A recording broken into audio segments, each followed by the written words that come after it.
はい、セリカさんです。今回はマスターグレードガンダムキュリオスクリアカラーをパール塗料を使って制作していきます。パッケージデザインはガンダムベース限定用になっていて、GN シールドのクローを構えた迫力のデザインとなっています。側面にはクリアカラーバージョンの完成品が記載されていて、どんな見た目か確認できるようになっています。箱を開けてみるとマスターグレードらしくそこそこ多めのパーツが入っていますが、変形機体の割にはそこまでパーツは多くなかった印象でした。袋を開けてパーツを確認してみましょう。キュリオスで一番目を引くオレンジのクリアパーツは非常に綺麗な見た目となっています。あとはホログラムパーツやレッドやブラックなど外装が主にクリアパーツとなっています。マーキングシールも付属しているため、シール式デカールが気にならない人は別途デカールを購入する必要がないです。いきなりですが、ダイソーの取り除けネットが便利だったので紹介します。マスターグレードサイズになると作業台が狭くてランナーで占領されて作業がやりにくかったのですが、取り除けネットにランナーを縦置きすることによって作業スペースが確保できるようになりました。悪い点は突起がランナーと引っかかって取りにくい時があることぐらいです。見た目は悪いですが、100円で作業スペースが確保できて便利だったので今回紹介しました。本題のパーツですが、2度切りで切り離していきます。最初にタミヤの薄刃ニッパーでパーツから少し離れた箇所を切っていきます。自分は薄刃ニッパーでやっていますが、パーツから離れた箇所を切るので消耗を気にするんだったら安いニッパーでやった方がいいです。パーツを切り取ったら余分な部分をアルティメットニッパーで切っていきます。クリアパーツの場合はアルティメットニッパーで切っても綺麗にするのは難しいですが、それでも普通のニッパーよりかは綺麗になります。この後ヤスリ作業もするので、それの時短にもつながるので、なるべくアルティメットニッパーでやるようにしています。仮組みを確認してみましょう。マスターグレードということもあって足首あたりはダボ穴が目立ちますが、全体で見るとそこまで多くありません。マスターグレードは内部フレームに外装パーツを差し込むことが多いので、比較的ダボ穴は少ない印象があります。変形させると約30センチほどの大きさになります。差し替えパーツは武装類だけでほぼ本体だけで変形することができます。作業も簡単なので初めてでも10分ほどでできました。GN ドライブには専用の LED ユニットを組み込んで光らせることができます。WO 系のマスターグレードだと定番のギミックとなっていますね。ひねるとオンオフを切り替えることができるので、いちいち LED ユニットを取り外す必要はありません。特に難しい配線をしなくても原作みたいにできるのは非常に助かります。まだ仮組みなのでデカールは貼っていませんが、デカールを貼れば文字が影になって見えるようになります。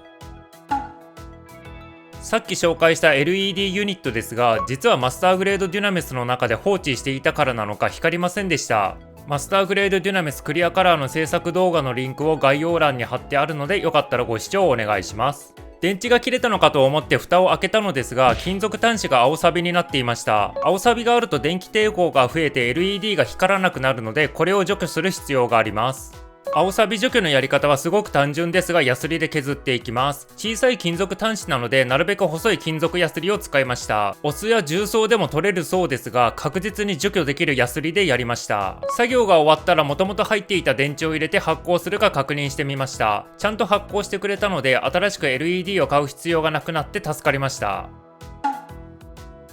ゲート跡を処理していきますが、せっかく仮組みまでしているので、処理する箇所にマスキングテープで印をつけていきます。こうすることでやらなくていい箇所まで作業する必要がなくなります。ただ見逃しとかもあるので、あくまでも目安程度に考えておいた方がいいです。パーツを分解したら印をつけた箇所を紙やすりの400番から1500番まで使って処理していきます。詳しい紙やすりの番手は画面に表示しておきます。1500番までだとヤスリ跡が結構残ってしまいますが、最後に光沢のトップコートをやれば透明度は戻るので大丈夫です。確実性を求める方は1万番までやるのがおすすめです。作業が終わったら超音波洗浄機でパーツをきれいにしていきますが、ここでちょっとやらかしてしまいました。超音波洗浄機が終わってパーツに残っている洗剤を落としているのですが、なんなんだ今のは。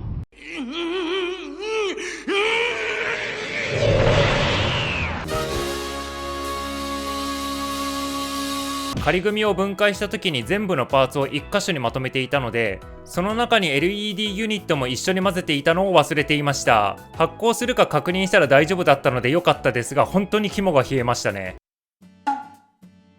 パール塗装に使う塗料はクレオスのクリスタルカラーを使います。GN 粒子が表面についている様子が表現できればと思ってグリーン系の塗料を2種類用意しました。どっちが自分好みか一応ランナーに塗って確認してみます。左がターコイズグリーンで右がトルマリングリーンです。ターコイズは少し青みがかった緑で、トルマリンはパッと見で緑といった塗料になっています。個人的にはターコイズの方が好みなのでこちらを使いました。クリスタルカラーはエアブラシ推奨なのでマニュアル通りにエアブラシでやっていきます。どこぞのご対象には怒られるかもしれませんね。塗料の希釈は1対 2.5 ぐらいを目安に目分量で調整して、エアブラシは口径 0.5mm のものを使っています。パール系は重ね塗りをしないと目立たないので3回ほど重ね塗りをしました。塗装前と塗装後を比較してみましょう。光を当てて角度を変えるとグリーンに見えています。光を当ててないところもパール塗装はしているので質感が変わっていますね。あとは同じ要領で他のパーツも塗装していきました。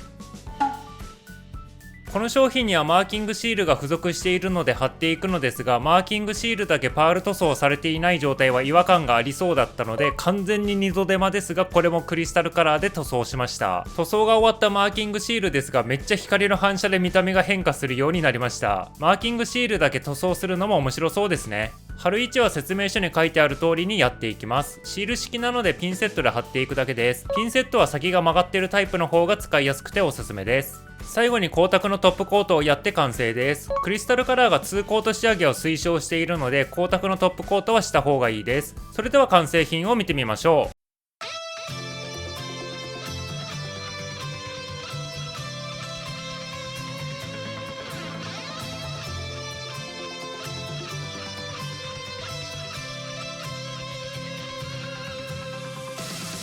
パッと見ではそんなに変化はないですが、光の当たる箇所はしっかり緑に見えています。元の成型色を楽しみながら見た目を変化させることができるため、クリスタルカラーの塗料はお気に入りです。特に黒のクリアパーツがよく目立つようになっています。武装は GN ビームライフル、GN シールド、GN ハンドミサイルユニット、GN ビームサーベルが付属しています。今映っているのは GN ビームライフルと GN シールドです。GN シールドは特徴的ともいえる左右に開いてクロー状態にすることもできます。胸の LED ユニットを発光させるとパール塗装のおかげで粒子っぽくなりました。文字が見えにくくなっていますが、これは塗装をやりすぎたせいなのでもっと薄くやってもよかったですね。こちらの武装はアニメで長兵研究機関を派手に破壊したのが印象的な GN ハンドミサイルユニットです。この武装は外見だけで発射口を開いてミサイル発射を再現することはできないです。せっかくのマスターグレードだからそこまでできたらよかったですね。最後に GN ビームサーベルを見ながらこの動画を終わりにします。ここまで見てくれてありがとうございました。このチャンネルではクリアカラーキットで動画を見ている方の役に立つ実験や道具の紹介などを投稿しています。他にもプラモ制作に役立つような実験をしているので、チャンネル登録前に他の動画を見ていただけるとプラモ作りの幅が広がります。それでは次の動画でまたお会いしましょう。